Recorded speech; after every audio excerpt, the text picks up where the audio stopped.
โรงเรียนก่อสร้างนายสิบทหารราบเลข2เวียงไซเมนกลุ่มกองหนึ่งมีบทบาทหน้าที่ศึกษาอบรมก่อสร้างทรัพยากรมนุษย์สนองให้แก่กองทัพอันพ้นเด่นแมนสั่งนายทหารสั้นกลางสั้นต้นก่อสร้างนายสิบทหารราบบำรุงการทหารขั้นพื้นฐานประกอบให้กำลังหลวงและกำลังท้องถิ่นบนพื้นฐานการเคลื่อนไหวและซี่น้ำของคณะพักคณะนำโรงเรียนในตลอดระยะ1 ปีที่ผ่านมา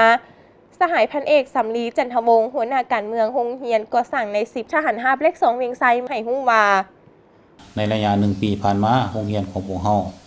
ได้เอาใจใส่ในการจัดตั้งพันขยายมติกองประชุมใหญ่ครั้งที่6เขาอยู่ในนาเวียกตัวจริงอย่างเป็นกระบวนการโคตรฟืดและแข็งแรงในนั้นในบรรดาสำคัญก็ได้เอาใจใส่ในบรรดา4หน้าที่ใหญ่26แผนงานที่คณะพักกระทรวงป้องกันประเทศวางออกโดยเฉพาะอยู่ในแผนงานใหญ่ที่1เป็นแผนงาน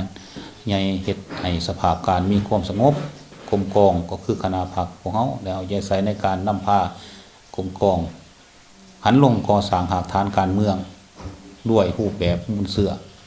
ในนั้นได้หันลงก่อสร้างหากฐานในขอบเขต7บ้านของเมืองบาเจียงเจริญสุขปลุกระดมประชาชนเป็นเจ้าการจัดตั้งพันขยายแนวทางของภาคนอกจากนั้นยังได้ประกอบส่วนสำคัญเข้าในการป้องกันเวรยามกองประชุมใหญ่องค์คณะพรรคแขวงป้องกันเวรยามในวันสำคัญต่างๆของชาติของภาค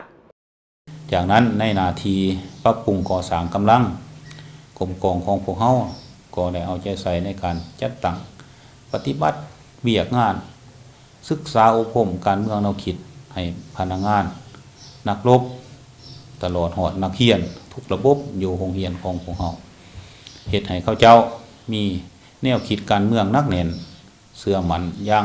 ตายใจต่อแนวทางการนำพาของพรรคและยึดมั่นอุดมการณ์สังคมนิยมอย่างแท้จริงพร้อมเดียวกันนั้นก็ได้สุกยู่ขบวนการด้านต่างๆเพื่อคำนำหับตอนวันสำคัญต่างๆของพรรคของชาติและกระของกองทัพอย่างเป็นกระบวนการฝืนเห็นว่าในระยะผ่านมาในบรรดากระบวนการต่างๆก็มีลักษณะผลเด่นก็คือกระบวนการปรับปรุงด้านการจัดตั้งกระบวนการปรับปรุงก่อสร้างพื้นฐานโครงสร้างของกรมกองเฮ็ดให้กรมกองมีชีวิตวัฒนธรรมและนะครับการปรับปรุงพัฒนาขึ้นอย่างวนยุดยั้งติดพันกับการปฏิบัติขบวนการกีฬาศิลปะวรรณคดีเฮ็ดให้กรมกองมีบรรยากาศเบิกบานม่วนซื่นอย่างต่อเนื่องนอกจากการหันเอามติกองประชุมใหญ่ครั้งที่6ของกระทรวงป้องกันประเทศมาผันขยายเป็นแผนงานในการปรับปรุงก่อสร้างกรมกองแล้วโรงเรียนก่อสร้างใน10ทหารราบเลข2ก็ได้เอาใจใส่หน้าที่การเมืองของตนเป็นอย่างดีในนี้ใน1 ปีผ่านมาก็เห็นว่าพวกเฮาได้เอาใจใส่ในการศึกษาและก็ก่อสร้างนักเรียนใน3ระบบเป็นต้นต่อคือระบบที่1แม่นระบบศึกษาสามัญม.6 ม.7 และก็2นี่มันระบบก่อสร้างนายสิบทหารราบ1 ปี3มาและก่อสร้างนายทหารขั้นหมวดและกองร้อย1 ปีฉะนั้นในผ่านมาก็เห็นว่ามีนักเรียนเขามาศึกษาก่อสร้างทั้งหมดมันว่า938สหายในนั้นติดพันกับการก่อสร้างนักเรียนก็ได้ใจใส่ในการฝึกอบรมยกระดับทางด้านการทหารหรือยกระดับทางด้านศิลปยุทธยุทธวิธีให้แก่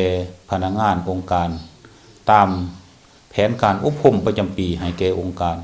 เห็นได้ว่าเคียงคู่กับการจัดตั้งปฏิบัติหน้าที่การเมืองโรงเรียนก่อสร้างใน10ทหารราบเลข2ยังได้เอาใจใส่เวียกงานพัวพันร่วมมือกับสากลโดยเฉพาะแม่นการพัวพันร่วมมือกับกองบัญชาการทหารเขต5สาธารณรัฐสังคมนิยมเวียดนามโรงเรียนการทหารเขต5บริษัททิตภาพ206อีกด้วย